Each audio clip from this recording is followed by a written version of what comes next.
Hello everyone, welcome back to my channel. हम लोग last class तक में डिस्कस कर लिए थे कॉलम्स के बारे में। अब आज वाले क्लास में हम लोग यूनिट नंबर 8 का सबसे लास्ट टॉपिक फाउंडेशंस डिस्कस करेंगे।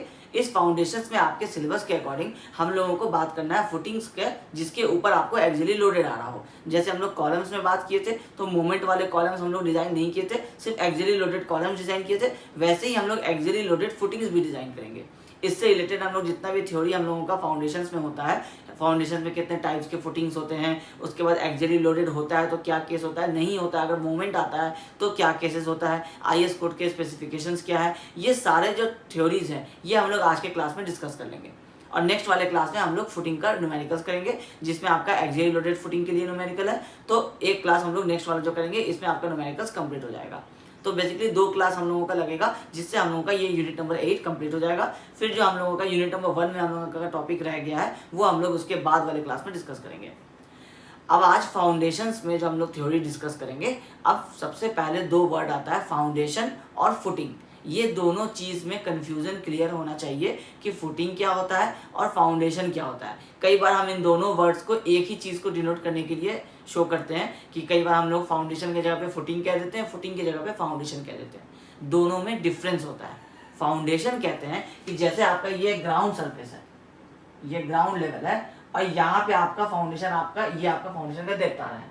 तो इसमें जो आप ये मेंबर प्रोवाइड करते हैं कंक्रीट का, ये वाला, ये भी नहीं, ये वाला जो आप मेंबर प्रोवाइड करते हैं, एक प्लान एरिया में कुछ एरिया आप प्रोवाइड करते हैं जो सॉइल के कांटेक्ट में आता है और लोड को इफिशिएंटली ट्रांसफर करता है ग्राउंड पे, इसको हम लोग कहते हैं फुटिंग। और ये जो ग्राउंड सरफेस से लेकर के ये जो पूरा सिस्टम है, जो आपके लोड को, आपके ग्राउंड सरफेस के ऊपर के लोड को, जैसे ग्राउंड सरफेस के ऊपर जो सिस्टम होता है उसको हम लोग कहते हैं सुपर स्ट्रक्चर। ये आप पढ़े होंगे ब्रिज इंजीनियरिंग में भी। और इसको हम लोग कहते हैं सब स्ट्रक्चर, स्ट्रक्चर के नीचे वाला पोर्शन। तो ग्राउंड लेवल से ऊपर जो सारी चीजें होती है, जो बिल्डिंग्स वगैरह होता है, उसका जो आपका लोड होता है, उस लोड को आपके इस ग्राउंड पे, इस सॉइल पे ट्रांसफर करने के लिए जिस मीडियम का यूज करते हैं वो मीडियम होता है आपका फुटिंग। अब ये आपको जनरली हम लोग जैसे आरसीसी फुटिंग की बात करते हैं तो हम लोगों का कंक्रीट का आपका फुटिंग होता है। लेकिन इस पूरे सिस्टम को, जो ये इसमें कॉलम आपको यहाँ से जा रहा है फाउंडेशन से निकल करके, ये फाउंडेशन का डेप्थ की बात होती है, ये तमाम चीजें ये कंबाइंड होकर के कहलाती है फाउंडेशन। बहुत ही माइनर डिफरेंस है दोनों के बीच में। फाउंडेशन कहते हैं जब आप ग्राउंड से नीचे एक्सकेवेशन करते हैं, उसमें फुटिंग देते हैं, उसमें आप जो जो आपका डेप्थ ऑफ फुटिंग आप डिसाइड करते हैं, ये सारी चीजें आपको फाउंडेशन में आती हैं। ये कॉलम प्रोवाइड होता है, यहाँ पे आप अगर आपका स्टेप फुटिंग होता है तो ये स्टेप्स प्रोवाइड होता है, फिर ये पेडिस्टल अगर होता है तो पहले पेडिस्टल प्रोवाइड होता है, उसके ऊपर से आपका कॉलम प्रोवाइड होता है। ये सारी चीजें फाउंडेशन में आती हैं। और जब हम लोग फुटिंग की बात करते हैं तो हम लोग इस कंक्रीट की बात करते हैं। अगर ये आपका आइसोलेटेड है तो, अगर आपका स्टेप्ड है तो ये वाला भी आपका इसमें इंक्लूड हो जाता है। तो ये जो आपका आरसीसी पोर्शन है, जो आपका लोड सॉइल से कांटेक्ट में जो पोर्शन आ रहा है वो आपका फुटिंग कहलाता है। ये आपका डिफरेंस है, ठीक है। अब हम लोग जो बात करने वाले हैं अपने सिलेबस के अकॉर्डिंग अगर बात करें तो हम लोग इस फाउंडेशन का डिस्कस नहीं करने वाले हैं, हम लोग डिस्कस करने वाले हैं फुटिंग के बारे में। कितने टाइप्स के फुटिंग होते हैं, इसमें आपको लोड अगर एक्सियली लोडेड आता है तो क्या कॉन्सेप्ट होता है, अगर एक्सियली लोडेड नहीं होता है, अगर मोमेंट भी इसमें आता है तो उसमें आपका क्या कॉन्सेप्ट होता है, ये हम लोग आज के क्लास में डिस्कस करेंगे। यही हमारा मेन जो है थ्योरी का जो हमारा पार्ट है डिस्कशन का, वो इस फुटिंग के ऊपर हमारा सारा डिस्कशन है। हम लोग इस कंप्लीट फाउंडेशन के ऊपर में डिस्कशन नहीं करते हैं, नहीं करेंगे अपने इस सिलेबस में। अब फाउंडेशन में इंपॉर्टेंट क्या होता है कि आपके बिल्डिंग का, हम लोग जो लोड पैटर्न डिस्कस किए थे, हम लोगों का स्लैब का लोड बीम पे गया, बीम का लोड कॉलम पे गया, और कॉलम का लोड जो हम लोग डिस्कस कर रहे थे कि जो कॉलम के ऊपर एक्सियल लोड जैसे आपका पी आया, वो पी अगर यहाँ से आपको ये ग्राउंड फ्लोर पे वो टोटल लोड पी था, तो वही वाला पी लोड जो है वो आपके इस फुटिंग के ऊपर ट्रांसफर होता है। अब जब वो लोड ट्रांसफर होता है तो वो एक कॉन्टैक्ट, एक प्रेशर बनाता है सॉइल के ऊपर। टोटल लोड ऊपर से अगर 1000 किलोन्यूटन का आ रहा है तो वो क्या करेगा, ग्राउंड के ऊपर डिस्ट्रीब्यूट होने की कोशिश करेगा। तो डिस्ट्रीब्यूट होने की जब कोशिश करेगा तो आपको जब ये यहाँ से आपको एक लोड आया पी, अब ये पी आकर के इस फुटिंग के थ्रू, जितना आप इस फुटिंग का एरिया देते हैं उसके थ्रू ये स्प्रेड होने की कोशिश करता है। तो IS 456-2000 बताता है कि जनरली ये 45 डिग्री का एंगल बनाता है आपके फुटिंग से, आपका सॉइल में इस तरह से, और ये डिस्ट्रीब्यूट होने की कोशिश करता है। अब ये जो टोटल लोड आपका P आया, ये फॉर एग्जांपल अगर आपका 1000 किलो न्यूटन आया, ये यहाँ आकर के इस तरह से डिस्ट्रीब्यूट होना चाह रहा है। तो डिस्ट्रीब्यूट होना चाह रहा है, तो जब आप ऊपर से 1000 किलो न्यूटन का लोड दे रहे हैं सॉइल में, तो सॉइल उसको क्या करेगा, रेजिस्ट कर रहा है। फेलियर जब नहीं, हम लोग कहते हैं कि अगर स्टेबल है, फेलियर नहीं हो रहा है, तो फेलियर नहीं होने का मतलब होता है कि ये सॉइल जो है ये इस 1000 किलो न्यूटन लोड को रेजिस्ट कर रहा है। अब ये जो 1000 किलोमीटर लोड को रेजिस्ट कर रहा है, ये रेजिस्टेंस क्या हो रहा है, ये एक फुटिंग है आपका। अगर हम लोग इसका प्लान बनाए, ये हमारा फुटिंग है, इसके ऊपर आपका ये कॉलम आ रहा था, और इस कॉलम के सेंटर पे आपका लोड आ रहा था 1000 किलोमीटर का। अब जब ये 1000 किलोमीटर का लोड यहाँ से पड़ा, तो ये इस ग्राउंड में आकर के ट्रांसफर होने की कोशिश कर रहा है। जब कोशिश कर रहा है और सक्सेसफुली जब ट्रांसफर कर ले रहा है, तो इसका मतलब है कि ये सॉइल आपके इस लोड को बियर कर रहा है। तो ये लोड कहाँ से आ रहा था, कॉलम से। कॉलम किस पे आ रहा है, फुटिंग के ऊपर आ रहा है, और फुटिंग ही इस लोड को ग्राउंड में दे रहा है। मतलब ये वाला जो एरिया है कंप्लीट, ये आपके उस ग्राउंड में 1000 किलोमीटर लोड को दे रहा है। तो जब इसका रेजिस्टेंस आएगा, ये जो हम लोग रेजिस्टेंस की बात करेंगे, जब सॉइल आपको इसका रिएक्शन देगा इसी लोड का, तो ये रिएक्शन क्या आएगा, ये इस पूरे फुटिंग पे आएगा। तो ये पूरा फुटिंग का, अगर हम लोग इसको इस तरह से एक डायग्राम बनाना चाहें, ये हमारा अगर फुटिंग है, तो इस पे आपको इस तरफ से, फिर इस तरफ से, हर साइड से, चारों साइड से, मतलब इसकी इस पूरे प्लान के नीचे आपको यहाँ पे भी, यहाँ पे भी, यहाँ पे भी, आपको हर तरफ क्या होगा, यूनिफॉर्मली आपको लोड जो है वो डिस्ट्रीब्यूट होगा। क्योंकि ये इसी फुटिंग से ही 1000 किलोमीटर लोड जा रहा है, तो यही फुटिंग पे ही आपको 1000 का प्रेशर आएगा। जैसे अगर ये मेरा फाउंडेशन है हम लोग, या इसको कॉलम में समझिए, ये कॉलम आपके फाउंडेशन फुटिंग पे लोड दे रहा है, और फुटिंग क्या कर रहा है, ये मेरा हाथ जो है ये सॉइल है, और ये वाला हाथ जो है ये फुटिंग है। तो ये फुटिंग इस सॉइल के ऊपर रेस्ट किया हुआ है, इस कॉलम से इसके ऊपर लोड आ रहा था, लोड कॉलम से फुटिंग पे आया, इस हाथ में प्रेशर आया, और ये हाथ जो है ये इस सॉइल के ऊपर प्रेशर देना चाहा। जब ये सॉइल के ऊपर प्रेशर देना चाह रहा है और ये सॉइल इसको रेजिस्ट कर रहा है, तो ये जब सॉइल जब प्रेशर वापस दे रहा है फाउंडेशन पे, तो जो एरिया उसके कांटेक्ट में आएगा उसी पे वो वापस देगा। ऐसा तो नहीं होगा कि यहाँ पे अगर आपका फुटिंग आया है तो सॉइल यहाँ पे और यहाँ पे प्रेशर देगा आपको, ये नहीं हो सकता है। क्योंकि जब इसके ऊपर लोड आ रहा है, ये नीचे प्रेस कर रहा है, तो यही रिएक्शन ऊपर की तरफ आएगा। तो जो टोटल लोड जाएगा वो टोटल रिएक्शन आएगा। तो जब टोटल लोड जाएगा तो वो इस प्लान एरिया से जाएगा, और जब ये प्लान एरिया से जाएगा तो इसी प्लान एरिया पे इसका रिएक्शन आएगा। वो जो रिएक्शन होता है, ये रिएक्शन आपके फाउंडेशन को, या तो आपका ये जो फुटिंग है, या तो इसको ये सफिशिएंटली बेयर कर लेगा इस प्रेशर को, या नहीं तो ये ब्रेक हो जाएगा। तो हम लोग जो डिजाइन करते हैं, हम लोगों को ये समझना पड़ता है कि हम लोग किस चीज के लिए डिजाइन कर रहे हैं। हम लोग कॉलम डिजाइन कर रहे थे इस पी लोड के लिए, कॉलम का साइज हम लोगों को पता चल गया, स्टील हम लोगों को पता चल गया, ये पी क्या हुआ, इस फुटिंग के ऊपर लगा। लेकिन ये फुटिंग इस पी लोड के लिए ब्रेक नहीं करता है, क्योंकि ये फुटिंग का काम क्या है, लोड को डिस्ट्रीब्यूट करा देना। तो ये यहाँ से जो 1000 आया, ये किसी एक पार्टिकुलर पॉइंट पे तो 1000 रह नहीं जाता है, ये तो यूनिफॉर्मली डिस्ट्रीब्यूट हो जाता है इसमें, और डिस्ट्रीब्यूट होकर के ये पूरा प्लान एरिया जो है ये ग्राउंड पे प्रेशर दे देता है। तो यहाँ से ये जो फोर्स ट्रांसफर हो रहा है इस तरह से, ये सारा फोर्स ट्रांसफर होकर के ग्राउंड में चला जाता है, और जब उसके तरफ से रिएक्शन आता है, वो आपके फुटिंग को फेल कर देता है, या फिर आपका फुटिंग उसको रेजिस्ट कर लेता है। तो ये जो हम लोगों का रिएक्शन आ रहा है, हम लोगों को ये निकालना पड़ेगा, और जब ये निकाल लेंगे रिएक्शन, तो हम लोगों को पता चल जाएगा कि हम लोगों के फुटिंग का कितना डेप्थ हम लोगों को रिक्वायर्ड होगा, कितना रिइंफोर्समेंट रिक्वायर्ड होगा, वो सारा इस प्रेशर के लिए होता है। अब आप इसको इस तरह से समझिए, इसको अगर हम लोग उल्टा बना दें, ये आपका फुटिंग हो गया, और इसमें आपका ये वाला आपका कॉलम हो गया, ये इसको हम लोग यहाँ इस तरह से कंटिन्यूएशन दिखा देते हैं। ये आपका कॉलम आ रहा था ऊपर से, और ये फुटिंग के ऊपर आपको लोड दिया था जो ग्राउंड पे जा रहा था, और इसको आप समझ लीजिए आपका ग्राउंड। अब यहाँ से आपका क्या हो रहा है, लोड पड़ रहा था। जब ये लोड पड़ रहा था तो ये इसमें आया, यहाँ से ये डिस्ट्रीब्यूट हो गया और इसके ऊपर आया। अब इसके ऊपर क्या हो रहा है, इसका एक रिएक्शन आ रहा है, आप इसको यूडीएल समझ लीजिए कि ये आपका रिएक्शन आ रहा है। अब अगर आपको कहा जाए कि एक कैंटिलीवर बीम है, और वो कैंटिलीवर बीम के ऊपर अगर आपका यूडीएल आ रहा है, तो आपको अगर इस बीम का साइज अगर बताना हो, तो आप इस वाले यूडीएल को ही लेंगे, क्योंकि यही वाला वो टोटल आपका लोड होता है, इसके लिए आप नहीं ले रहे हैं। और इसमें क्या हो रहा है, ये वाला जो पोर्शन है यहाँ से लेकर के यहाँ तक, ये कैंटिलीवर हो रहा है। अभी हम लोग नीचे से, हम लोग ऊपर से अगर देखें तो यहाँ पे हम लोगों का सॉइल ऐसे इस तरह से करके फिल किया रहता है, ठीक है। लेकिन जब आपको नीचे से प्रेशर पड़ता है, तो सॉइल क्या है, सिर्फ 300, 400, 500, 1 मीटर, इससे ज्यादा डेप्थ का तो होगा नहीं। बट एक्चुअल में यहाँ पे क्या हो रहा है, यहाँ पे आपका स्ट्रक्चर आ रहा है। तो ये स्ट्रक्चर जो है ये ऊपर थ्रू आउट चल रहा है, तो ये आपको एक सपोर्ट दे रहा है, तो ये आपका एक सपोर्ट हो गया। तो जब ये सपोर्ट हुआ तो ये वाला पोर्शन भी आपका एक सपोर्ट की तरह कंसिडर हो जाता है। रिमेनिंग रह जाता है आपको ये वाला पोर्शन और ये वाला पोर्शन। अगर हम लोग इक्वल सेंटर पे प्रोवाइड कर रहे हैं तो ये और ये दोनों इक्वल होगा, तो हम लोग एक तरफ की बात कर रहे हैं कि ये पोर्शन आपका कैंटिलीवर हो जाता है और इसके लिए ही इसमें यहां से क्रैकिंग आ जाता है। मतलब जब इसका प्रेशर बहुत ज्यादा हो जाएगा तो ये वाला पोर्शन यहां से ब्रेक करेगा, ये वाला पोर्शन यहां से ब्रेक करेगा। तो आपका जो फुटिंग फेल होता है वो जनरली मोमेंट के केस में इस जगह से फेल हो जाता है। तो हम लोगों को पहले क्या करना होता है, ये यूडीएल निकालना होता है, जो ये हम लोगों को प्रेशर निकालना होता है। जब ये प्रेशर निकल जाएगा फुटिंग के ऊपर से, उसके बाद हम लोगों को ये कैंटिलीवर इफेक्ट को ध्यान में रखना पड़ेगा।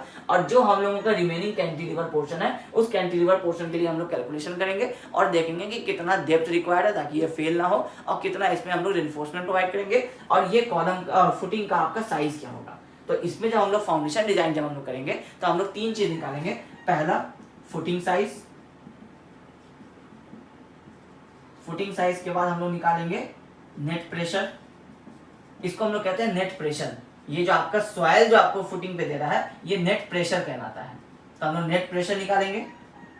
उसके बाद हम लोग निकालेंगे डेप्थ ऑफ फुटिंग, क्योंकि फुटिंग का साइज निकाले तो इसमें डेप्थ भी निकालना पड़ेगा, क्योंकि ये तो प्लान में आपको साइज मिलेगा, ये वाला थिकनेस भी तो आपको निकालना पड़ेगा ना कि डेप्थ ऑफ फुटिंग कितना होगा, डेप्थ ऑफ फुटिंग। और फोर्थ हम लोग निकालेंगे रिइंफोर्समेंट। ये 4 चीज हम लोगों को इस फुटिंग में निकालना पड़ेगा। अब जब हम लोग फाउंडेशन की बात करते हैं तो आता है आपको मिनिमम डेप्थ ऑफ फुटिंग। ये जो आपका ग्राउंड लेवल से लेकर के जो आपका सरफेस है, प्लिंथ लेवल, ग्राउंड लेवल, जो भी आपका एक ग्राउंड का फॉर्म सरफेस है, वहां से लेकर के आपका फाउंडेशन का डेप्थ कितना होना चाहिए, ये होता है आपका डेप्थ ऑफ फाउंडेशन। ये सारी चीजों के बारे में हम लोग जियोटेक्निकल इंजीनियरिंग में पढ़ते हैं, जिसमें आपको ये डेप्थ ऑफ फाउंडेशन आपको रैंकाइन्स फॉर्मूला से निकलता है। रैंकाइन फॉर्मूला ये होता है आपको QU divided by gamma into 1 minus sine phi by 1 plus sine phi का होल स्क्वायर। इसमें गामा आपको यूनिट वेट ऑफ सॉइल होता है, QU आपको जो उसका सॉइल बेयरिंग कैपेसिटी होता है, ग्रॉस बेयरिंग कैपेसिटी। इससे हम लोगों को निकल जाता है कि रिक्वायर्ड हम लोगों का डेप्थ ऑफ फाउंडेशन कितना है रैंकाइन फॉर्मूला से। वो सारी चीजें हम लोग अभी डिस्कस नहीं करेंगे, क्योंकि हम लोगों को पढ़ना है फुटिंग के बारे में। फुटिंग के बारे में मतलब है कि ये फुटिंग कितना, हम लोग आरसीसी डिजाइन पढ़ रहे हैं तो हम लोगों को ये देखना है कि ये आरसीसी मेंबर जो है फुटिंग, ये कितना लोड बियर कर पाएगा, इस पे क्या रेनफोर्समेंट आएगा, इसका क्या साइज आएगा, इसको फाउंडेशन से कितना हम लोग डेप्थ में प्रोवाइड करेंगे, ये वाला पोर्शन हम लोग नहीं डिस्कस कर रहे हैं। तो ये सारी चीज, इसको कहते हैं हम लोग जैसे रैंकाइन्स फॉर्मूला, ये आप इससे आपको निकलता है कि मिनिमम डेप्थ ऑफ फाउंडेशन कितना होना चाहिए। इन जनरल अगर आपके पास कोई डेटा नहीं हो तो आपको मिनिमम डेप्थ ऑफ फाउंडेशन जो है वो हम लोग लेते हैं 1.5 meter, 1500 mm from ground surface. ये ग्राउंड सरफेस है, इससे हम लोग 1500 mm जनरली जो है वो हम लोग अपना डेप्थ ऑफ फाउंडेशन लेते हैं। ये in absence of any data, ये एक थंब रूल है, ये कोई फिक्स्ड वैल्यू नहीं है कि 1.5 मीटर ही लेना है। आपका रिक्वायरमेंट आपके लोड के हिसाब से, आपके फुटिंग के साइज के हिसाब से, सॉइल के रिएक्शन के हिसाब से वेरी कर सकता है। लेकिन अगर कोई डेटा आपके पास नहीं हो तो आप 1.5 मीटर आपको मिनिमम रखना चाहिए। ये आपको होता है कि ओवरटर्निंग इफेक्ट होता है, सॉइल का जो स्वेलिंग प्रेशर होता है, ये सारी चीज़ों को अवॉइड करता है। अगर आप बहुत कम डेप्थ देंगे, अगर एक्सेस आपका कैंटिलीवर लोड से उसमें, तो मोमेंट जनरेट होगा, बिल्डिंग ओवरटर्न कर जाएगा। ये पहला प्रॉब्लम होगा। सेकेंड प्रॉब्लम होगा कि अगर आपका सॉइल जो है वो बहुत लूज है या सॉइल में स्वेलिंग आता है तो वो कुछ डेप्थ तक उसमें स्वेलिंग आता है। अगर वो 600 mm डेप्थ तक इनकेस अगर वहाँ पे स्वेलिंग आता है जो आपको नहीं पता है और आप 700 mm तक की अगर अपना फाउंडेशन डेप्थ दे रहे हैं तो फिर आपका वो फाउंडेशन फिर सेफ नहीं होगा, क्योंकि जैसे ही सॉइल में स्वेलिंग आएगा वो 100 mm का सॉइल रेजिस्ट नहीं कर सकेगा, वो फिर सारा स्वेलिंग में वो फाउंडेशन जो है, अगर थोड़ा सा भी लोड आपको एसेंट्रिक हुआ तो आपको फाउंडेशन जो है वो टिल्ट हो जाएगा। तो इसलिए इन जनरल 1.5 मीटर कहा जाता है कि 1.5 मीटर आपको बिल्डिंग का हाइट, फाउंडेशन का डेप्थ रखना चाहिए in absence of any data. अगर कोई डेटा नहीं है और ऐसे ही अगर बिल्डिंग बन रहा है, जो कि इंडिया में ज़्यादातर ऐसे ही बनता है, आप कई बार डेप्थ ऑफ फाउंडेशन कैलकुलेट करके नहीं निकालते हैं क्योंकि आपके पास डेटा मिसिंग रहता है। तो जब डेटा मिसिंग है और आप डेप्थ ऑफ फाउंडेशन नहीं निकालने जा रहे हैं तो एटलीस्ट 1.5 मीटर रख लीजिए, क्योंकि इंडिया में कंस्ट्रक्शन ज़्यादातर ऐसे ही होता है, थंब रूल से होता है। तो जब थंब रूल से अगर होना है तो ये कोई फिक्स्ड वैल्यू नहीं होता है, बट जनरल में आपको 1.5 मीटर रखने से आपका स्ट्रक्चर का सेफ्टी गारंटी हो जाता है। तो अगर आप कोई कैलकुलेशन का अगर आपके पास डेटा नहीं है तो आप सिर्फ इतना कर सकते हैं कि 1.5 मीटर आप अपने डेप्थ ऑफ फाउंडेशन रख सकते हैं।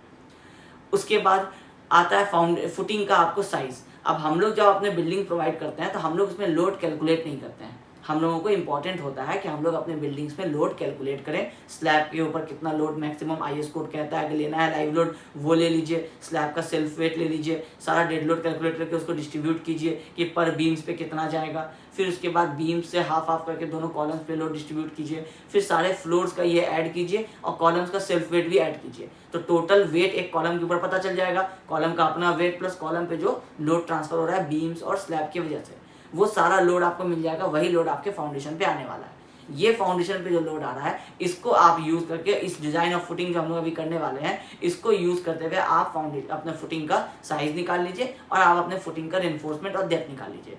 ये सारा डेटा जो होता है ये इंपॉर्टेंट होता है क्योंकि इसके ऊपर आपका पूरा बिल्डिंग बेस्ड होता है। अगर आप इस फुटिंग में अगर आप कंजूसी करते हैं या फिर अगर आपका कॉन्सेप्ट अगर क्लियर नहीं है तो आप अपने फुटिंग का साइज कम प्रोवाइड कर देंगे, डेप्थ कम प्रोवाइड कर देंगे, आप रेनफोर्समेंट कम प्रोवाइड कर देंगे और आपका बीम्स एंड कॉलम में रेनफोर्समेंट ज़्यादा है, बीम्स एंड कॉलम सेफ हो रहे हैं बट आपका फाउंडेशन फेलियर हो जाएगा तो टोटल स्ट्रक्चर आपका कोलैप्स कर जाएगा, तो वो आपको रिस्क बहुत ज़्यादा होता है। तो बेटर रहता है कि आप जब सिविल इंजीनियर होने के नाते आप डिजाइन ऑफ आरसीसी स्ट्रक्चर में फुटिंग्स एंड कॉलम्स, जिसके बारे में हम पहले भी डिस्कस किए कि फुटिंग और कॉलम हमेशा प्रॉपर डिजाइन होने के बाद ही प्रोवाइड करना चाहिए।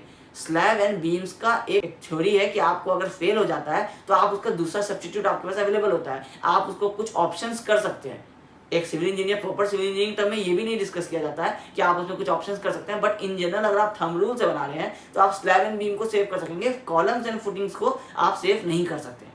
अगर हम ये आर्ग्यूमेंट भी एक बार को कंसिडर कर लें कि अगर आपका एक दो रूम का अगर आपका एक फ्लैट है, आप सिर्फ 2 रूम के फ्लैट को 2 स्टोरी बनाए हैं और आपका उसका फाउंडेशन फेलियर, आपका उसका कॉलम फेलियर होने लगा, तो आप क्या किए कि वो फ्रेम स्ट्रक्चर था आप उसमें चारों तरफ से ब्रिक वॉल्स प्रोवाइड कर दिए और ब्रिक वॉल आपको जाकर के ऊपर वाले स्लैब को सपोर्ट कर रहा है, तो फिर इसका मतलब है कि स्लैब का लोड अब ब्रिक वॉल से ट्रांसफर होगा। अब जब ब्रिक वॉल से ट्रांसफर होगा तो भी उसके लिए नीचे आपको फाउंडेशन उतना रिक्वायर्ड होना चाहिए, उतना फुटिंग का डेप्थ, उतना रेनफोर्समेंट आपको प्रोवाइड होना चाहिए। तो अल्टीमेटली आपको सारी चीज़ें आ जाती है डिज़ाइन कैलकुलेशन के ऊपर ही कि आपको कॉन्सेप्ट क्लियर होना चाहिए और आपको डिज़ाइन करने का प्रोसेस जो है वो पता होना चाहिए। तो जब हम लोग फाउंडेशन की बात कर रहे हैं तो फाउंडेशन में कॉन्सेप्ट आपका यही आता है कि आपका ऊपर से लोड ट्रांसफर हो रहा है 500 किलोमीटर या जो भी लोड ट्रांसफर हो रहा है वो लोड से आपका फुटिंग फेल नहीं होता है, उस लोड के वजह से जो प्रेशर आता है उस प्रेशर की वजह से आपका फुटिंग फेल होता है। अब जितना ज़्यादा लोड होगा उतना ज़्यादा प्रेशर होगा, अल्टीमेटली बात लोड पे ही आ रही है कि लोड ऊपर से कितना पड़ रहा है, लेकिन वो लोड डायरेक्टली हम लोग कैलकुलेशन में नहीं लेंगे, उस लोड की वजह से हम लोग प्रेशर निकालेंगे और उस प्रेशर से हम लोग अपने फुटिंग को डिजाइन करते हैं। अब ये हुआ आपको फाउंडेशन का एक इन जनरल थ्योरी, ये आपको कोई सिलेबस और किसी पैटर्न पे नहीं है, ये सिर्फ आपको पता होना चाहिए, इसके लिए ये डिस्कशन हुआ है कि आपका फाउंडेशन क्या होता है और आप फाउंडेशन में फुटिंग जो आप प्रोवाइड करते हैं वो फुटिंग में आपका क्या लोड लगता है, किस तरह से उसका कॉन्सेप्ट होता है। अब हम लोग आते हैं थ्योरी पैटर्न पे कि सबसे पहले हम लोग डिस्कस करते हैं कि कितने टाइप्स के फुटिंग आपके हो सकते हैं। अब हम लोग डिस्कशन करेंगे फुटिंग्स के बारे में, फुटिंग्स में क्या क्या टाइप्स हम लोग डिस्कस करेंगे। उसके पहले ज़रूरी है आपको एक पैटर्न समझना कि हम लोग जब फाउंडेशन और फुटिंग इसका जो हम लोग डिफरेंस डिस्कस कर रहे थे ये एक पैटर्न किस तरह से चलता है। हम लोग फाउंडेशन इन जनरल डिस्कस कर लिए, ग्राउंड से नीचे कोई भी स्ट्रक्चर जो आपका लोड ट्रांसफर करता है आपके सॉइल पे वो आपका फाउंडेशन हो गया। अब ये फाउंडेशन कितने टाइप्स का होगा उसके बाद ही हम लोग फुटिंग से पहुंचेंगे। तो फाउंडेशन हम लोगों का 2 टाइप होता है generally, shallow foundation, deep foundation. अब शैलो फाउंडेशन क्या होता है और डीप फाउंडेशन क्या होता है, सुनने से एक वर्ड से समझ में आएगा मीनिंग से कि शैलो मतलब होता है लाइट डेप्थ और डीप मतलब होता है जिसका डेप्थ आपको बहुत ज़्यादा होगा। तो फाउंडेशन के केस में आप समझ जा रहे हैं कि शैलो फाउंडेशन है मतलब है कि जिसका डेप्थ जो है वो बहुत कम होगा और डीप फाउंडेशन होगा जिसका डेप्थ आपका ज़्यादा होगा। इसका कोई वैल्यू होगा कि कितना से आपका डेप्थ कम होगा तो शैलो बोलेंगे, कितना से आपका डेप्थ ज़्यादा होगा तो हम लोग उसको डीप बोलेंगे। इसका रेशियो होता है कि जब भी आपके फाउंडेशन का जो विड्थ है, जैसे आप अगर आप आइसोलेटेड फुटिंग की अगर आप बात कर लीजिए, अगर आप आइसोलेटेड फुटिंग दे रहे हैं एक सिंगल कॉलम का जो हमारा फाउंडेशन होता है जिसको हम लोग आइसोलेटेड फुटिंग कहते हैं, तो आइसोलेटेड फुटिंग दे रहे हैं तो उसमें हम लोग for example 3 meter by 3 meter का हम लोग प्रोवाइड किया अपना फाउंडेशन का साइज फुटिंग का। जब 3 बाई 3 प्रोवाइड किए तो एक डायरेक्शन हम लोगों का क्या हुआ, विड्थ ऑफ द फुटिंग हुआ, वो कितना है 3 मीटर है। या फॉर एग्जाम्पल हम लोग 2 मीटर बाई 4 मीटर का अगर हम लोग फुटिंग प्रोवाइड किए तो उसका विड्थ कितना है 2 मीटर है। तो अगर जब आपका width of the footing 2 meter है और जब आपका डेप्थ ऑफ द फाउंडेशन आपका अगर इस फुटिंग के विड्थ से कम होता है तो वो कहलाता है आपका शैलो फाउंडेशन। इसको डायग्राम से समझिए कि ये आपका ग्राउंड फ्लोर है, यहाँ आपका फाउंडेशन, ये आपका सॉइल है, इसके ऊपर आपको फुटिंग प्रोवाइड करना है। अब ये है आपका डेप्थ ऑफ फाउंडेशन, इसको हम लोग DF से डिनोट करते हैं। अब जब आपका इस फुटिंग का विड्थ जो है बी, जब आपका D F is less than B हो जाएगा तो इसको हम लोग कहते हैं शैलो फाउंडेशन। अब जब हम लोगों का D F greater than B हो जाता है तो इसको हम लोग कहते हैं डीप फाउंडेशन। तो इसी में जो शैलो फाउंडेशन है ये हम लोग बात कर रहे हैं कि जब हम लोगों का डेप्थ ऑफ फाउंडेशन हमारे फाउंडेशन के विड्थ से, हमारे फुटिंग के विड्थ से कम होगा तो हम लोगों का शैलो फाउंडेशन होगा। और जब ये एक्सीड कर जाता है, इसका मतलब क्या होता है, ये जो शैलो और डीप आप पढ़ रहे हैं, ये जो हम लोग विड्थ डिवाइड, जो हम लोग depth of foundation less than width निकाले, इसका मतलब क्या निकल रहा है, मतलब ये निकल रहा है कि ये जो आपका ग्राउंड है ये इतना सफिशिएंट है लोड कैरी करने के लिए कि इसके ऊपर एक पार्टिकुलरली अगर बिल्डिंग की हम बात करें तो बिल्डिंग का लोड ट्रांसफर हो सकता है। मतलब इसका आपका जो सॉइल बियरिंग कैपेसिटी होता है, सॉइल बियरिंग कैपेसिटी, ये इतना है कि ये इस फाउंडेशन पे आने वाला जो लोड है P, इसको ये रेजिस्ट कर लेगा, तो ये कहलाएगा आपको शैलो फाउंडेशन। अब ये किस लोकेशन पे है, अगर ये रेजिस्ट तो कर लेगा, वो यहाँ पे भी हो सकता है, वो यहाँ पे भी हो सकता है यहाँ पे आपका ग्राउंड हो जो रेजिस्ट कर सकता है, यहाँ हमारा ग्राउंड आपका रेजिस्ट नहीं कर सकता है, तो आपको एक्सकेवेशन यहाँ से लेकर के यहाँ तक करना पड़ेगा। तो इसी के लिए ये रेशियो बताया गया है कि जब आपका डेप्थ ऑफ फाउंडेशन ये हो जाएगा और यहाँ पे जो आप फुटिंग प्रोवाइड कर रहे हैं उसका विड्थ फॉर एग्जांपल अगर आपका 2 मीटर है और डेप्थ ऑफ फाउंडेशन आपका 4 मीटर हो गया, इसका मतलब है कि ये 2 मीटर के फुटिंग देने के लिए आपको 4 मीटर नीचे जाना पड़ा, तो यहाँ पे आपका क्या हो गया, D F greater than B हो गया। तो ये इस तरह का फाउंडेशन फिर आपको कहलाएगा डीप फाउंडेशन। यहाँ पे हम लोग डीप फाउंडेशन का 3 टाइप देख रहे हैं, pile foundation, well foundation, keychain foundation, ये 3 आपके डीप फाउंडेशन है ट्रेडिशनली। लेकिन अगर यहाँ पे आपका D F is greater than B हो जाता है, आप ये स्प्रेड फुटिंग ही प्रोवाइड कर रहे हैं, बट ये आपको इतना नीचे जाना पड़ रहा है कि आपका डेप्थ ऑफ फाउंडेशन आपके विड्थ से बड़ा हो जा रहा है, तो ये कहलाएगा उस केस में डीप फाउंडेशन। अगर हम लोग थियोरेटिकली बात करें तो ये आपका डीप फाउंडेशन कहलाएगा। तो हम लोग क्या करते हैं कि जब भी हम लोगों को ऐसा कंडीशन होने लगता है तो हम लोग ये शैलो फाउंडेशन प्रोवाइड ही नहीं करते हैं, क्योंकि हम लोगों को कहा जाता है, क्योंकि अगर हम लोग फॉर एग्जांपल हम लोग यही केस करते हैं कि यहाँ से हमारा कॉलम जाएगा, तो अब जो हम लोगों का फुटिंग जो है ये आपको लोड तो रेजिस्ट करेगा ही करेगा, साथ में ये वाला पूरा सॉइल जो इसके ऊपर यहाँ आएगा ये वाले को भी उसको रेजिस्ट करना पड़ेगा, तो आपको ये कॉस्ट इफेक्टिव होगा नहीं। तो जैसे ही हम लोगों का DF is greater than B हो जाता है तो हम लोग ये वाला कंडीशन छोड़ देते हैं शैलो फाउंडेशन वाला, और हम लोग चले जाते हैं डीप फाउंडेशन वाले केस में कि अब ये देने में इकोनॉमिकल नहीं होगा, वो देना पड़ेगा। प्लस सॉइल का भी अगर आपका जो डेप्थ है वो बहुत ज़्यादा है, मतलब आपको कहीं आपका जो लूज सॉइल वाला एरिया होता है उसमें आपका अगर 1500 mm अगर आप एक्सकेवेशन करेंगे तो वहाँ पे आपको एकदम स्ट्रेंथ आपको नहीं मिलता है, जब नहीं मिलता तो आपको और एक्सकेवेशन करना पड़ेगा। तो वैसे वैसे जगहों पे हम लोग यूज़ करते हैं पाइल फाउंडेशन। और अगर हम लोगों का जनरली हम लोग जैसे घर बनाते हैं तो हम लोगों का 3 फीट में, 4 फीट में, 5 फीट में हम लोगों को बेयरिंग कैपेसिटी ऑब्टेन हो जाता है, तो उस केस में हम लोग अडॉप्ट करते हैं शैलो फाउंडेशन। अब ये शैलो फाउंडेशन, इसमें आपको 4 टाइप्स होते हैं। एक तो आपका वॉल फुटिंग जिसको हम लोग स्ट्रिप फुटिंग कहते हैं, जब आप अपना ब्रिक वॉल बनाते हैं तो उसके नीचे आप ब्रिक वॉल के लेंथ में कंटिन्यूस जो आप फुटिंग प्रोवाइड करते हैं, इस सारे का इमेज आपको स्क्रीन पे आ जाएगा, तो वो कहलाता है आपका स्ट्रिप फुटिंग।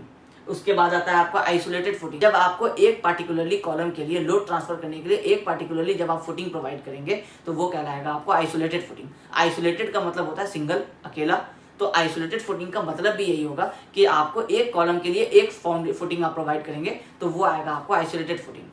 जब आपका कॉलम इतने क्लोज हो जाएगा कि आप एक कॉलम का फुटिंग जो प्रोवाइड कर रहे हैं, ये आपका एक कॉलम है, इसका फुटिंग आप ये कुछ प्रोवाइड करना चाह रहे हैं, लेकिन यहाँ पे एक और कॉलम है, इसका फुटिंग दीजिएगा तो ये भी आपको कुछ इस तरह से आएगा, ये वाला पोर्शन आपका ओवरलैप होने लग जाएगा। जब ऐसा कंडीशन होगा कि ये भी आइसोलेटेड है, ये भी आइसोलेटेड है, मगर ओवरलैप हो जा रहा है, तो आपको इसको एक कंबाइंड फुटिंग की तरह डिजाइन करना पड़ेगा। तो जब आपका एक से ज्यादा कॉलम्स को आप कंबाइन करते हैं, 2 या 3 कॉलम्स को जब आप कंबाइन करते हैं लोड ट्रांसफर करने के लिए due to lack of space या due to lack of bearing capacity, तो उस केस में वो कहलाता है आपका कंबाइंड फुटिंग।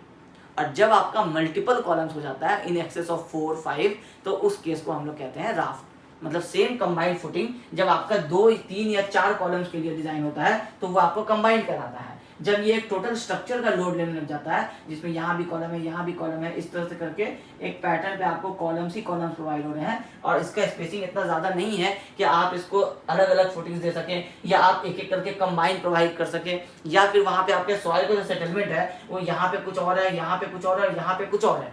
इसको हम लोग कहते हैं डिफरेंशियल सेटलमेंट। जब ये डिफरेंशियल सेटलमेंट आता है कि आपको इस पोजीशन पे डिफ्लेक्ट ज़्यादा कर जाएगा, इस पोजीशन पे आपको कम होगा सेटलमेंट। तो अगर आप यहाँ पे इसके ऊपर अगर आप एक बिल्डिंग बना रहे हैं तो इस वाले पिलर के ऊपर जो सारे कनेक्टेड मेंबर्स है वो ज़्यादा सेटल कर जाएंगे, इस वाले पिलर्स में जो सपोर्टेड है वो कम सेटल करेंगे, तो क्रैक्स आ जाएगा बिल्डिंग में। तो ऐसे केसेस में हम लोग क्या करते हैं, राफ्ट प्रोवाइड करते हैं।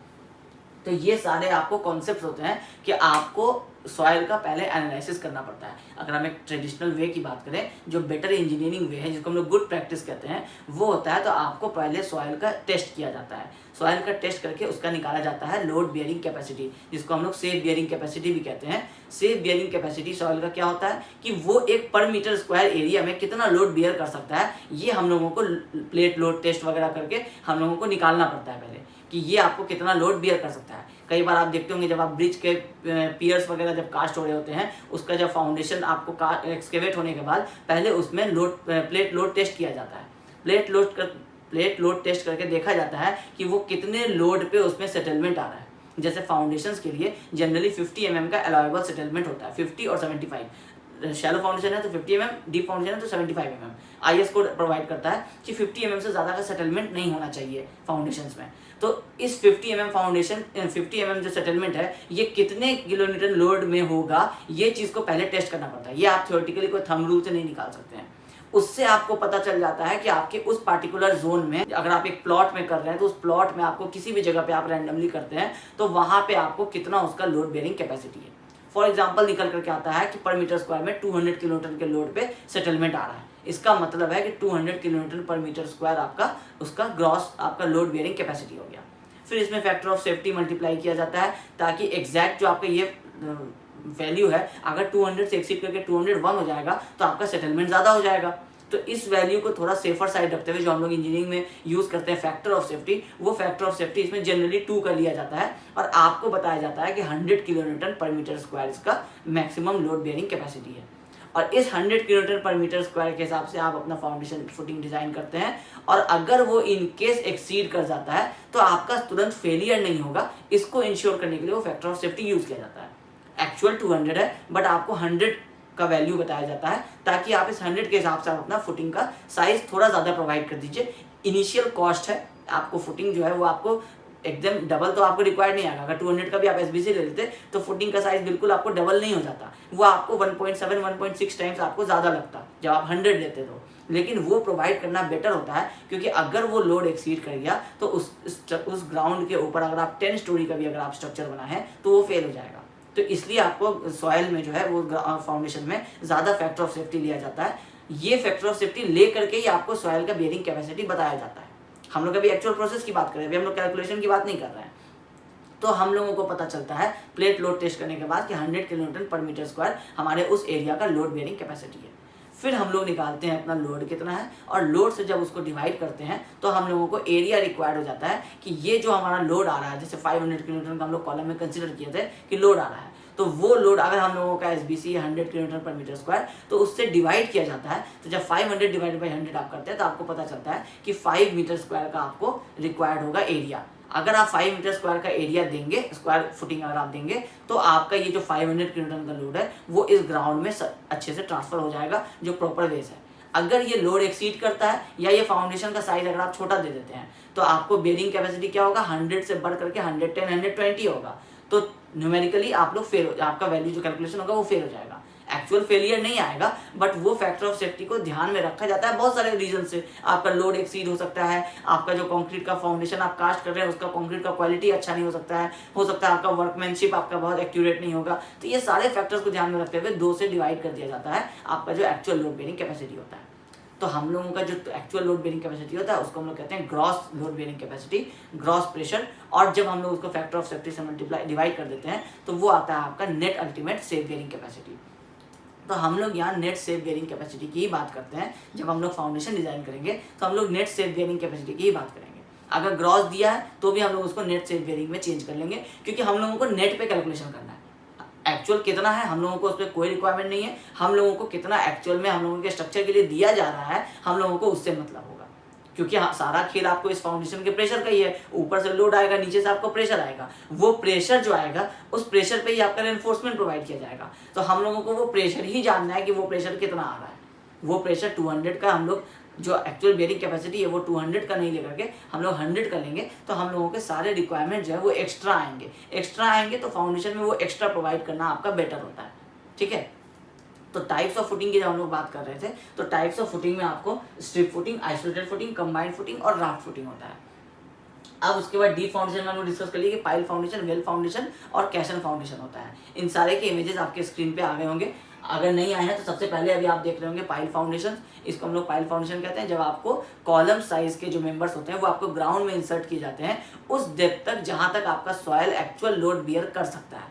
जो लूज सॉइल ऊपर का होता है वो आपका लोड बियर नहीं कर सकेगा, तो आप हार्ड स्ट्रेटम ढूंढते हैं, हार्ड सरफेस ढूंढते हैं ग्राउंड के अंदर, वहां तक हम लोग प्रोवाइड करते हैं जब सपोर्ट, तो वो कहलाता है पाइल फाउंडेशन। फिर हम लोग जब उसको एक वेल की तरह हम लोग एक्सकेवेशन कर लेते हैं और उसके अंदर जब हम लोग फिर फाउंडेशन प्रोवाइड करते हैं तो वो कहलाता है वेल फाउंडेशन। और इसी के सिमिलर आपका होता है कैशन फाउंडेशन, जिसमें हम लोग कैशन से एक्सकेवेट करते हैं और उस कैशन को हम लोग लगे रहने दे देते हैं ग्राउंड में, तो वो कहलाता है आपका कैशन फाउंडेशन। तो ये तीनों का इमेज आपको स्क्रीन पे आ गया होगा। अब हम लोगों का जो डिस्कशन होगा हमारे सिलेबस के अकॉर्डिंग, हम लोगों का शैलो फाउंडेशन पे होगा और शैलो फाउंडेशन पे भी हम लोगों का आइसोलेटेड फुटिंग पे हमारा डिस्कशन होगा। हम लोग स्ट्रिप, कंबाइंड और राफ्ट फुटिंग्स के लिए डिस्कशन नहीं करेंगे, इसका हम लोग एनालिसिस और डिजाइन नहीं करेंगे। अब आपका आइसोलेटेड फुटिंग्स में आपके पास 3 टाइप्स हो सकता है, स्प्रेड फुटिंग हो सकता है, स्लोप फुटिंग हो सकता है और आपका स्टेप फुटिंग हो सकता है। अब ये तीनों चीज क्या है, आपने कई बार देखा होगा डायग्राम कि आपका ये कॉलम है और इसका आपको ये एक फुटिंग है। इसका अगर हम लोग क्रॉस सेक्शन बनाए यहाँ से, तो ये आपको इस तरह से कॉलम आता है और इस तरह से आप जब रेक्टेंगुलर फुटिंग प्रोवाइड करते हैं तो ये कहलाता है आपको स्प्रेड फुटिंग। अब इसमें आप देखते हैं कि कई बार इस तरह से स्लोपिंग प्रोवाइड रहता है, तो जब ये इस तरह से स्लोप प्रोवाइड रहता है तो ये कहलाता है आपका, ये टोटल आपका फाउंडेशन हो जाता है, फुटिंग हो जाता है उस केस में, तो ये कहलाता है आपको स्लोप फुटिंग। और कई बार आप देखते होंगे कि ये कॉलम है, इसमें यहाँ पे पहले एक स्टेप प्रोवाइड किया गया है और फिर आपको ये दूसरा स्टेप में आपको इस तरह से फुटिंग दिया गया है, तो फिर आपको उस केस में ये टोटल आपको फुटिंग हो जाता है, तो ये कहलाता है आपको स्टेप फुटिंग। तो हम लोग ये 3 के बारे में डिस्कस करने वाले हैं, जिसमें से जो हम लोग न्यूमेरिकल्स करेंगे वो एक्चुअली तीनों का कॉन्सेप्ट एक ही जैसा होता है, सिर्फ चेंज हो जाता है आपको एरिया में। क्योंकि आप जब रेक्टेंगुलर लेके चल रहे थे तो रेक्टेंगुलर का एरिया आपको b/d हो रहा था, फिर जब आप स्लोप में आ गए तो आपको ये वाला एरिया और ये वाला एरिया भी उसमें ऐड करना पड़ता है, और जब स्टेप में आ गए तो ये वाला एरिया भी उसमें आपको ऐड करना पड़ता है। तो हम लोगों को जो न्यूमेरिकल करना है वो करना है आइसोलेटेड फुटिंग, इसको हम लोग कहते हैं आइसोलेटेड फुटिंग।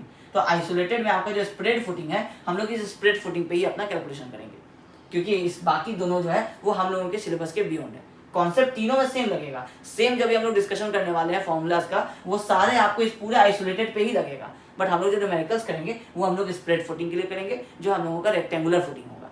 ठीक है, अब आपको आता है कॉन्सेप्ट कि ये सारा हुआ थ्योरी कि आपका क्या क्या कितने टाइप्स का फुटिंग होता है। इसमें हम लोगों का फाउंडेशन में हम लोग इन जनरल डिस्कशन कर लिए। अब जब हम लोग इस स्प्रेड फुटिंग की बात कर रहे हैं तो इस स्प्रेड फुटिंग के लिए आईएस कोड आपको स्पेसिफिकेशंस बताता है। उसी स्पेसिफिकेशंस को यूज करते हुए हम लोग डिजाइन स्टेप्स भी डिस्कस करेंगे। पहले स्पेसिफिकेशन डिस्कस कर लेते हैं कि आईएस कोड क्या क्या कहता है। लोड डिस्ट्रीब्यूशन डिस्कशन कर लेंगे, उसमें अगर मूवमेंट आता तो क्या होता है ये डिस्कशन कर लेंगे, और फिर हम लोग फॉर्मूलाज डिस्कस करेंगे। अब हम लोग इंपॉर्टेंट स्पेसिफिकेशंस देख लेते हैं जो IS 456-2000 कहता है फाउंडेशन से रिलेटेड, फुटिंग डिजाइन से रिलेटेड, और उसके कुछ कॉन्सेप्ट्स भी हम लोग साथ साथ समझ लेते हैं। आज की क्लास का ये लास्ट टॉपिक होगा। नेक्स्ट वाला क्लास जो कल होगा उसमें हम लोग डिजाइन के स्टेप्स डिस्कस कर लेंगे कि क्या क्या स्टेप्स होते हैं, और उसके बाद हम लोग न्यूमेरिकल्स भी उसी वाले क्लास में ही साथ में कंप्लीट कर लेंगे। अब आईएस कोड आपको कुछ इंपॉर्टेंट पॉइंट्स जो हम यहाँ मेंशन कर दिए वो कह रहा है, जैसे सबसे पहला हम लोग पहले ही पढ़ चुके हैं, minimum depth of footing 150 mm। जब भी हम लोग एक आइसोलेटेड फुटिंग बना रहे हैं तो उसका जो हम लोग ये फुटिंग का जो डेप्थ देते हैं, ये डेप्थ आपको मिनिमम आईएस कोड कहता है कि 150 mm होना चाहिए। मतलब ये जो आपका डेप्थ है ये मिनिमम 150 mm होना चाहिए। अब ये तो हुआ आपके स्प्रेड के केस में। अगर आप स्लोप कर रहे हैं तो ये आपका स्लोप फुटिंग होगा, तो इस केस में ये यहां से कंसीडर होता है कि ये आपको 150 mm मिनिमम होना पड़ेगा। अब इस वाले केस को अगर आप इस तरह से समझिए कि आपका अभी हम लोग डिस्कस करेंगे कि ये आपका मूवमेंट जो होता है वो मैक्सिमम इस वाले सेक्शन पे होता है। जैसे हम लोग कैंटिलीवर की बात करते हैं तो कैंटिलीवर में आपको यहाँ पे सबसे ज्यादा मूवमेंट होता है, इस फेस पे ये आपका कॉलम होता है, इसी फेस पे सबसे ज्यादा मूवमेंट होता है, और ये यूडीएल के साथ साथ आपको डिक्रीज होकर के एंड पे 0 हो जाता है। सेम वैसे ही कॉन्सेप्ट यहाँ भी होगा, यहाँ मूवमेंट 0 से लेकर के मैक्सिमम तक यहाँ वेरी करेगा। तो ये आपको किस तरह वेरी करेगा, इस तरह वेरी करेगा। तो यहाँ पे आपको सबसे ज्यादा डेप्थ रिक्वायर्ड होगा, यहाँ उससे थोड़ा कम डेप्थ रिक्वायर्ड होगा, यहाँ उससे भी कम होगा, और यहाँ बिल्कुल भी कम डेप्थ रिक्वायर्ड होगा। लेकिन IS कोड क्या कहता है कि अगर यहाँ पे 0 भी रिक्वायर्ड हो रहा है तो भी मिनिमम 150 mm देना है। इसलिए जब भी आप स्लोप फुटिंग देखेंगे तो वो आपको कभी ऐसा नहीं होगा, फुटिंग कभी ऐसा नहीं हो सकता है, क्योंकि IS कोड का कहना है कि ये 0 हो गया, ये आप जो स्लोप दे रहे हैं, तो यहाँ पे एज पे अगर हम लोग मिनिमम थिकनेस की बात करें तो 150 तो यहाँ हुआ नहीं, तो 150 नहीं हुआ तो ऐसा फुटिंग नहीं हो सकता है। इसलिए हम लोग ये वाला स्लोप के बाद नीचे 150 mm का कांस्टेंट देते हैं। अगर यहाँ रिक्वायर्ड आया फॉर एग्जांपल 200 mm का ओवरऑल डेप्थ, तो ये आपका 50, ये आपका 150, फिर आपका जैसे जैसे रिक्वायरमेंट घटते जाता है वैसे वैसे आप इस 50 को ऊपर से रिड्यूस करते जाते हैं, तो आपका ये एक तरह से स्लोप फुटिंग बन जाता है। इसलिए आपका स्प्रेड फुटिंग और स्लोप फुटिंग दोनों का जो कॉन्सेप्ट होता है वो आपको बिल्कुल सेम रहता है, सिर्फ आपको ये बदल जाता है, जो आपका ये टोटल एरिया जिसकी आप बात करते हैं ये आपका चेंज हो जाता है। तो आपको फिलहाल आपके सिलेबस में ये नहीं डिस्कस करना है, आपको ये डिस्कस करना है, ये डिस्कस करना है। तो इसमें जो हम लोग डी की बात कर रहे हैं, ये डी आपका 150 mm मिनिमम रहेगा, और इससे ज्यादा आपका जितना रिक्वायरमेंट आएगा उसके हिसाब से हम लोग प्रोवाइड करेंगे। लेकिन ये टोटल क्या रहेगा, कांस्टेंट रहेगा। किसी भी पॉइंट पे हम लोग चेक करेंगे तो वो 150 mm का हमारा डेप्थ रहेगा, और इसके ऊपर से आपका कॉलम चलेगा। तो ये होगा आपका स्प्रेड फुटिंग, हम लोग इसी का ही डिजाइन अभी पढ़ रहे हैं, ठीक है। तो minimum depth of footing 150 mm हो गया। मिनिमम परसेंटेज ऑफ स्टील ये सेम होता है जो हम लोग स्लैब में पढ़ते हैं, 0.12% ऑफ बीडी ये HYSD बार के लिए, और 0.15% ऑफ बीडी ये आपको माइल्ड स्टील बार के लिए। इसमें ध्यान देना है कि ये बीडी में ये डी कैपिटल है, ये बीडी हम लोग कई बार, क्योंकि हम लोग इसमें क्या करते हैं स्लैब में भी हम लोग डी इफेक्टिव डेप्थ निकाल लेते हैं, तो कई बार मिस्टेक से क्या होता है कि यहाँ पे हम लोग इफेक्टिव डेप्थ ले लेते हैं, ये आपको ध्यान रखना है। मिनिमम परसेंटेज की जब बात हो रही है तो आपको ये ओवरऑल डायमेंशंस की बात होती है, एक स्लैब का एक पर्टिकुलर एरिया है उसके हिसाब से आपको इतना परसेंटेज ऑफ स्टील देना है। फुटिंग में भी सेम होगा, ये आपका विड्थ जो होगा, जो भी आपका फुटिंग का विड्थ होगा इनटू जो आपका ये डेप्थ होगा, ये इसका हम लोग देंगे 0.12% या 0.15%। अगर 1 मीटर के लिए डिजाइन करेंगे तो यहाँ पे बी आपका 1000 हो जाएगा, डी आपका जो ओवरऑल रिक्वायर्ड आएगा उसके हिसाब से ये मिनिमम स्टील देना है। अगर लोड के हिसाब से रिक्वायरमेंट नहीं आ रहा है तो भी हम लोगों को ये स्टील प्रोवाइड करना पड़ेगा। अगर लोड के हिसाब से इससे ज्यादा आ रहा है तो मैक्सिमम आपका हो सकता है 4% तक। अगर इस 4% से भी ज्यादा स्टील रिक्वायरमेंट आ रहा है, इसका मतलब है कि आपका फुटिंग का जो साइज है वो आपका कम है, आपको फुटिंग का साइज बढ़ाना पड़ेगा। फुटिंग का साइज बढ़ाएंगे तो उसका लोड कैरिंग कैपेसिटी बढ़ जाएगा, उसका प्रेशर कम हो जाएगा ग्राउंड पे, तो कैपेसिटी इंक्रीज हो जाएगा। कैपेसिटी इंक्रीज होगा तो स्टील अपने आप आपको कम रिक्वायर्ड आ जाएगा, तो वो 4% के अंदर आ जाएगा। तो आपको अगर आप HYSD बार यूज करते हैं तो 0.12% से 4% के बीच में आपको फुटिंग में भी स्टील प्रोवाइड करना पड़ता है। ये हो गया। अब इसके बाद हम लोग मिनिमम कवर पहले डिस्कस कर लेते हैं। ये आपको 50 mm होता है, IS 456 बताता है कि मिनिमम कवर फुटिंग में हम लोगों को 50 mm देना पड़ेगा। अब ये 50 और 75 हो सकता है, वो डिपेंड करता है आपके एक्सट्रीम कंडीशंस के ऊपर। इन जनरल आपका मिनिमम जो होगा वो 50 mm होगा। इसके बाद आता है मिनिमम डायमीटर ऑफ बार, जो आप फुटिंग में बार यूज करेंगे उसका मिनिमम डायमीटर, जैसे कॉलम में हम लोग 12 mm लिए थे। IS कोड इसके लिए कुछ मिनिमम स्पेसिफाई नहीं करता है, बट इसका कॉन्सेप्ट ये होता है कि हम आपको जो बताएंगे वो ये होगा कि आपको 8 mm और 10 mm का जो बार होता है, जब आप उसको फुटिंग में प्रोवाइड करते हैं, ये फुटिंग है, इसमें आप यहाँ इस तरह से बार प्रोवाइड करते हैं, तो इसमें कवर आपको सिर्फ 50 mm का ही होता है। अगर एक्सट्रीम कंडीशंस नहीं है तो 50 mm का है। लेकिन अगर आपका सॉइल जो है अगर वो सबमर्ज्ड है, इसमें अगर पानी है, तो ये क्या होगा कि आपको जैसे जैसे लोड पड़ेगा, ये वाला इसका हाफ जो पोर्शन है ये क्या होगा, टेंसाइल जोन होगा, और ये वाला कॉम्प्रेसिव जोन होगा। इस पे लोड पड़ेगा, ये बेंड होना चाहेगा, तो इसमें क्रैक्स आएंगे। तो अगर इसमें क्रैक्स आते हैं तो इसमें से क्या होगा, वाटर अंदर पर्कुलेट करेगा। तो ये वाला जो बार होगा, ये अगर 8 और 10 mm का होगा तो ये बहुत थिन होता है, इसमें आपको कोरोजन का चांसेस बहुत ज्यादा हो जाता है आपको बार में। तो जब कोरोजन होगा तो इसका कैपेसिटी रिड्यूस होगा, कैपेसिटी रिड्यूस होगा तो ये बार कल को ब्रेक कर जाएगा लोड्स के अंदर, और जब ब्रेक कर जाएगा तो आपका फाउंडेशन फेल हो जाएगा। तो इसके लिए सजेस्ट किया जाता है कि मिनिमम जो आप फुटिंग में लेंगे वो आप 12 mm का बार लेंगे। इसलिए हम यहाँ पे मेंशन नहीं किए हैं क्योंकि ये IS कोड में लिखा हुआ नहीं है कहीं पे। ये आपको इसलिए पता होना चाहिए कि एक गुड सिविल इंजीनियरिंग प्रैक्टिस होता है कि आप फुटिंग में मिनिमम जो है वो 12 mm का बार यूज करेंगे, क्योंकि 8 और 10 mm का जो है ना वो आपको कोरोजन का चांसेस हो जाता है, कोरोजन का चांसेस होगा, वो उसका लाइफ जो होगा वो रिड्यूस हो जाएगा। अब जितना आपको थिन रहेगा उतना ज्यादा आपको कोरोजन का जो लेयर उसमें से कम होता जाएगा, तो उसका डायमीटर 8 के बदले वो 6 का हो जाएगा। 12 का अगर आप लेते हैं, रिक्वायरमेंट अगर 10 का था फिर भी मिनिमम आप 12 का लेते हैं, तो उसमें जब कोरोजन भी आएगा तो वो उसका कैपेसिटी कितना हो जाएगा, 10 mm का होगा कुछ टाइम के बाद। 10 mm का भी होगा तो आपका जो डिजायर्ड स्ट्रेंथ है, जो डिजायर्ड आपका जो कंडीशन है वो आपका सेटिस्फाई हो जाएगा। Building all of a sudden fail नहीं करेगा, उसका जो डिजाइन लाइफ होता है 50 साल का 60 साल का, वो उसको पूरा कर लेगा एटलीस्ट। तो इसके लिए आपको ये 12 mm जो है ये आउट ऑफ द बुक आपको बता रहे हैं, बट ये आपको ध्यान रखना है कि 12 mm आपको प्रोवाइड करना है। एग्जाम में नहीं पूछेगा मिनिमम डायमीटर, क्योंकि आईएएस कोड जब बताता नहीं है तो आपको वो क्वेश्चन आएगा भी नहीं कि मिनिमम डायमीटर ऑफ फुटिंग कितना हो सकता है, sorry minimum diameter of bar in footing कितना हो सकता है।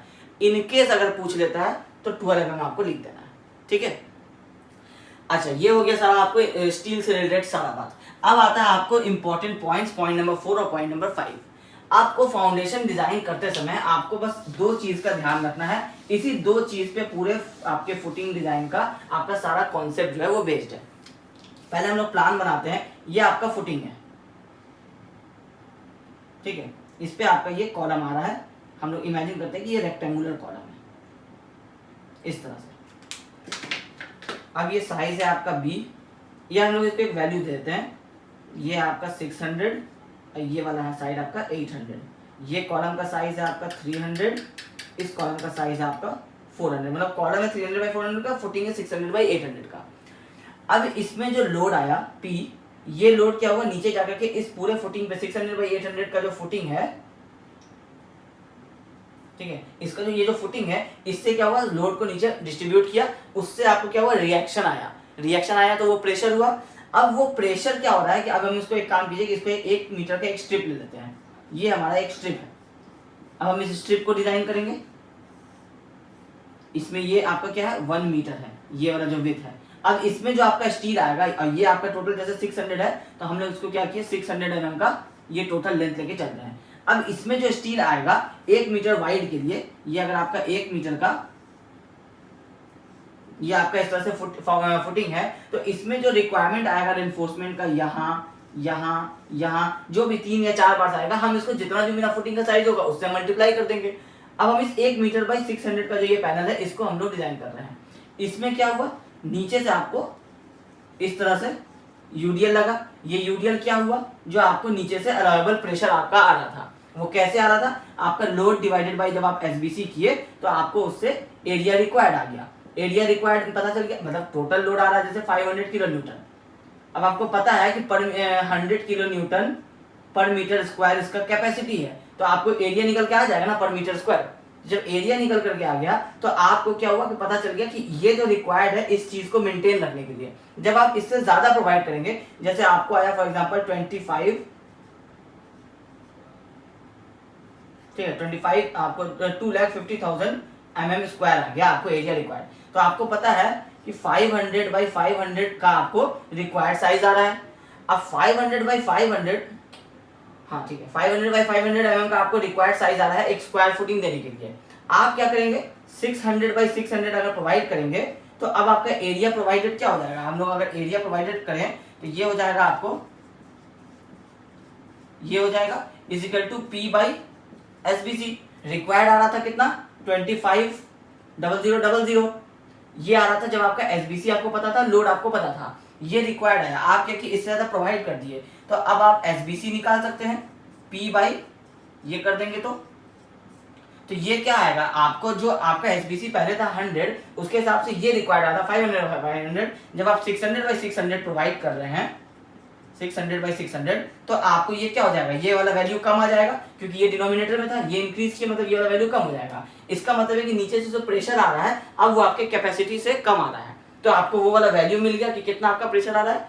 अब ये आपका यहाँ से आ रहा था कॉलम, तो जब ये यहाँ से कॉलम आ रहा था इसको हम लोग यहाँ से डॉटेड बना देते हैं नीचे, ये इस तरह से आपका कॉलम आ रहा था, तो ये पोर्शन क्या हुआ कैंटिलीवर हुआ, ये कैंटिलीवर मूवमेंट बनेगा, ये पोर्शन भी क्या हुआ कैंटिलीवर हुआ। अब दोनों क्योंकि कॉलम आपके सेंटर पे है तो ये दोनों सेम हुआ, तो हम लोग किसी भी एक साइड का बात कर लेते हैं, ये मैक्सिमम मोमेंट आपको यहाँ पे निकला और ये रिड्यूस होते चला गया आगे और यहाँ पे आकर के वो एंड हो गया। आपको ये मोमेंट अगर पता चल जाएगा मैक्सिमम तो आपको निकल जाएगा कि आपका फुटिंग पे कितना मैक्सिमम मोमेंट आ रहा है, क्योंकि इस पूरे फुटिंग पे मैक्सिमम मोमेंट तो यही 2 वैल्यू आ रहा है और ये दोनों इक्वल है, तो आपको सिर्फ एक साइड का कैंटिलीवर लेना है ये वाला और आपको ये कैंटिलीवर मोमेंट निकाल लेना है। अब आपको फिक्स्ड बीम का कैंटिलीवर के ऊपर जब यूडीएल आएगा तो आपको पता है उसका बेंडिंग मोमेंट आप किस तरह से निकालते हैं, आपको पता है कि आप इसको WL²/2 कर देंगे तो आपका बेंडिंग मोमेंट का वैल्यू निकल के आ जाएगा।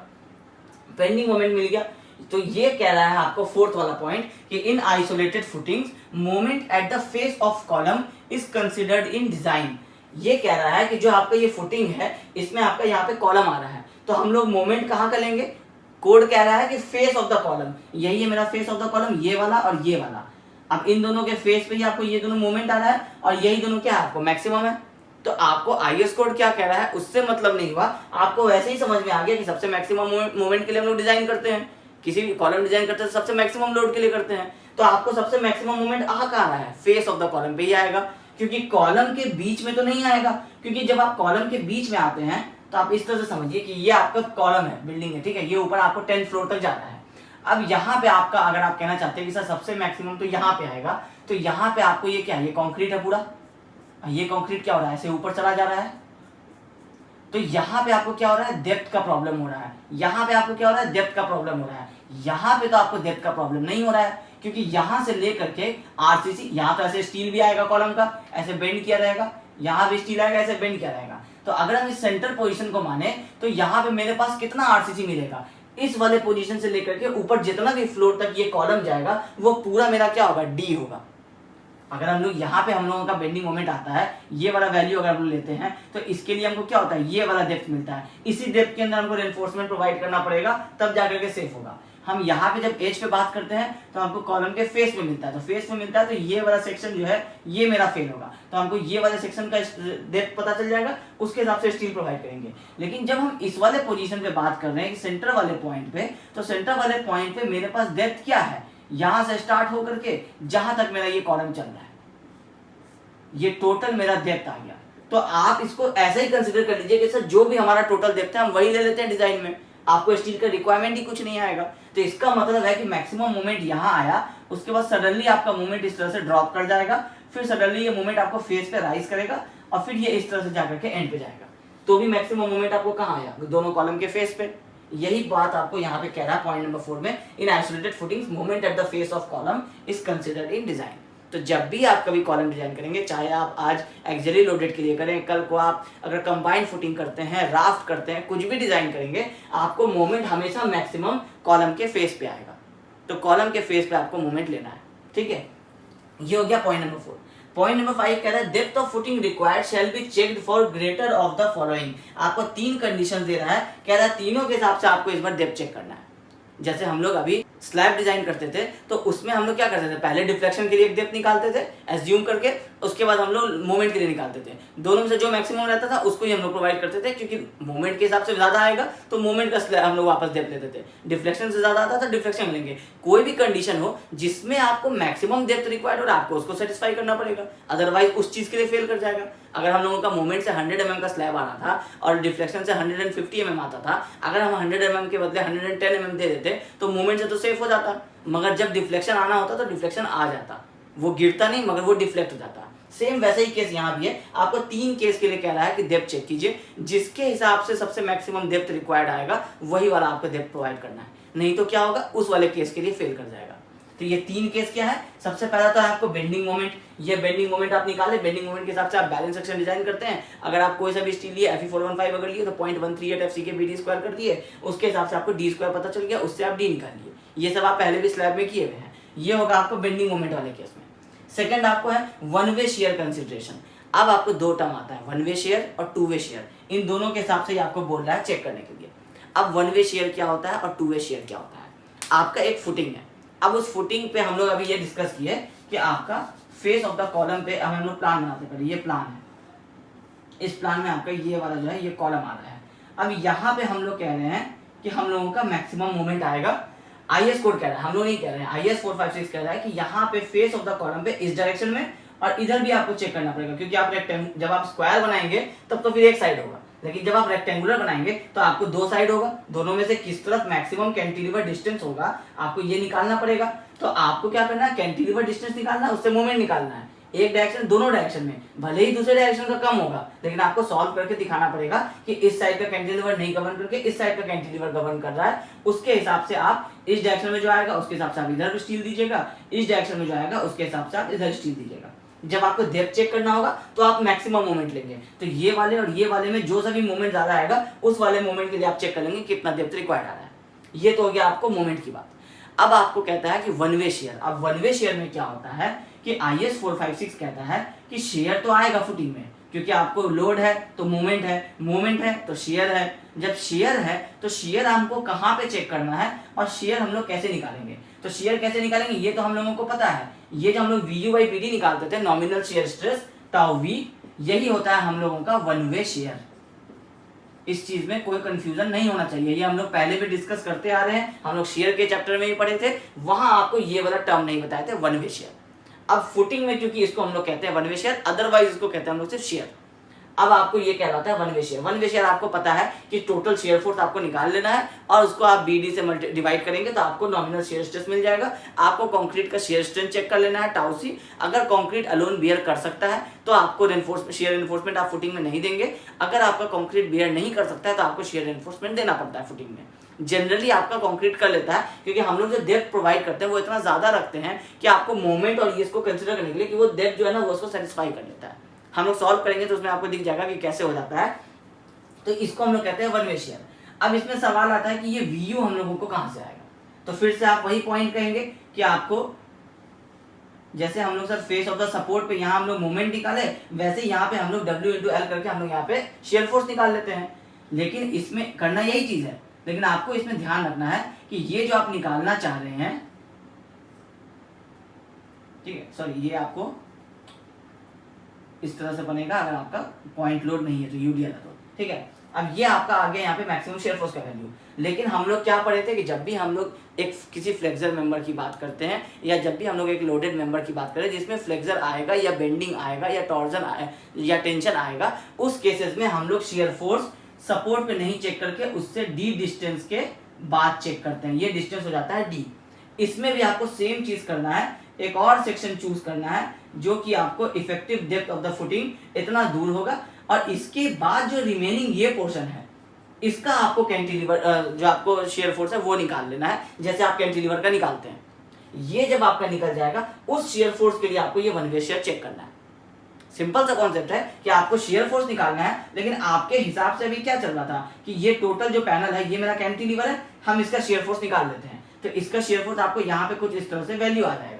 लेकिन IS कोड क्या कह रहा है कि D डिस्टेंस तक का छोड़ देना है, क्योंकि आपका शेयर जो होगा वो इस सपोर्ट ऑफ द कॉलम से D डिस्टेंस के बाद से इफेक्टिव होगा। इतना दूर तक को क्या करता है कि कॉलम और फुटिंग जो है ये इतना दूर का पोर्शन जो है इसको फिक्स्ड मान लेता है, इसको एज अ कॉलम मान लेता है। तो आपको यहाँ पे चेक करना होगा कि कहीं यहाँ पे इस तरह से क्रैक्स तो नहीं आने वाला है, ये चीज को आपको चेक करना है। तो ये कहाँ होगा, ये D डिस्टेंस के बाद होगा। तो आपको क्या करना है, D डिस्टेंस वाला ये वाला पोर्शन निकाल लेना है और सिर्फ ये जो रिमेनिंग आउटसाइड रह गया इसका शेयर फोर्स वैल्यू निकाल लेना है और उससे आपको वन वे शेयर पता चल जाएगा। फिर आपको देख लेना है कि कंक्रीट उसको सेव कर सकता है या नहीं कर सकता है। उसके हिसाब से आपको डेप्थ चेक कर लेना कि कितना डेप्थ में ये सेफ हो जाएगा, ठीक है। तो वहां से आपको ये D मिल जाएगा। अब ये D कैसे मिलेगा वो सब चीज हम लोग जब न्यूमेरिकल करेंगे, जब डिजाइन स्टेप्स करेंगे तो वहां आपको समझा देंगे कि इसमें आपको टाउ भी निकालना है और D भी नहीं पता तो D कैसे निकालेंगे, वो सारी चीजें हम लोग बता देंगे। ये तो हुआ आपको वन वे शेयर।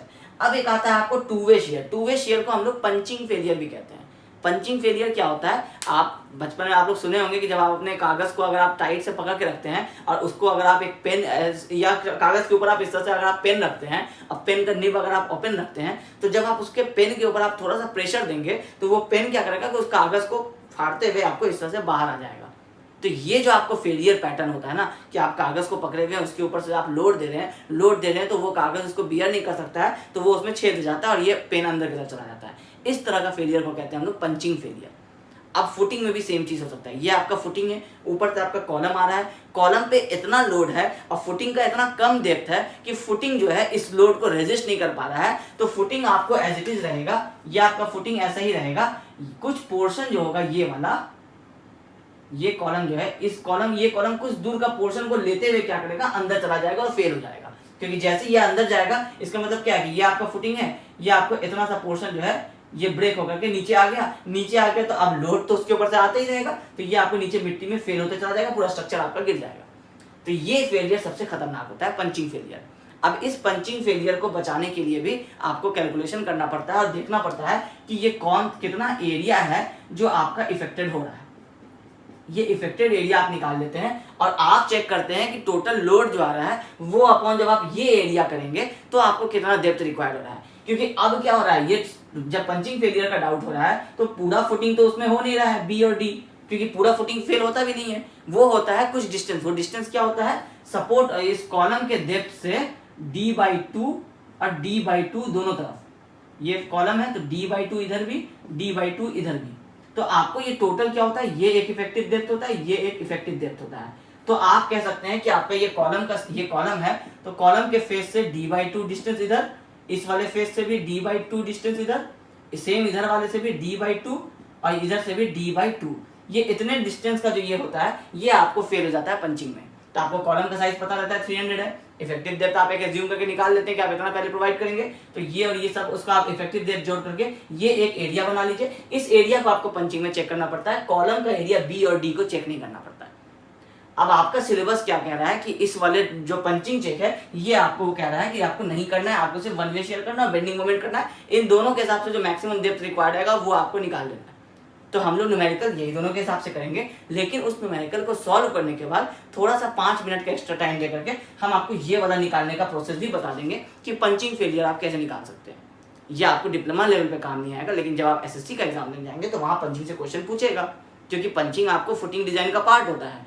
आपके सिलेबस में एसबीटी में वो नहीं अलाउड हो रहा है, आप उसको नहीं पढ़ेंगे आपके सिलेबस के अकॉर्डिंग, आपके एक सेमेस्टर एग्जाम में नहीं आएगा, बट आप कहीं भी कॉम्पिटिटिव एग्जाम देने जाएंगे आपको ये पंचिंग फेलियर पूछेगा, और कल को आपको बीटेक में जाकर के भी उसको पढ़ना ही है। तो एक लास्ट टॉपिक है और हम लोग के पास टाइम भी बहुत है, तो हम लोग ये जब न्यूमेरिकल कर लेंगे इन दोनों को कंसिडर को ध्यान में रखते हुए, इसके बाद हम आपको बता देंगे कि पंचिंग फेलियर हम लोग किस तरह से कैलकुलेट करते हैं।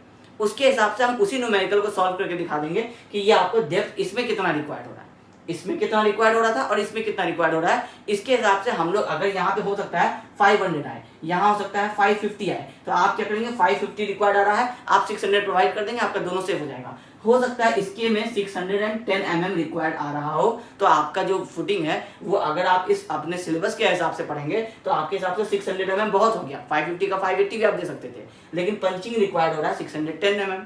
अब अगर आप 610 mm से ज्यादा देंगे तभी आपका पंचिंग बचेगा, वरना पंचिंग में फेल हो जाएगा।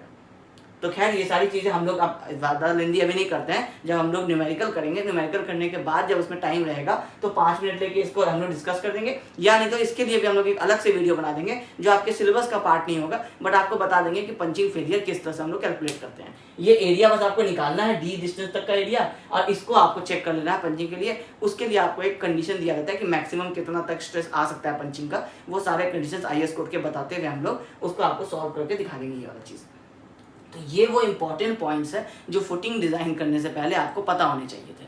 अब आपको पता चल गया कि आपको शियर फोर्स कॉलम के फेस से डी डिस्टेंस पे देखना है और मोमेंट आपको कॉलम के फेस पे देखना है।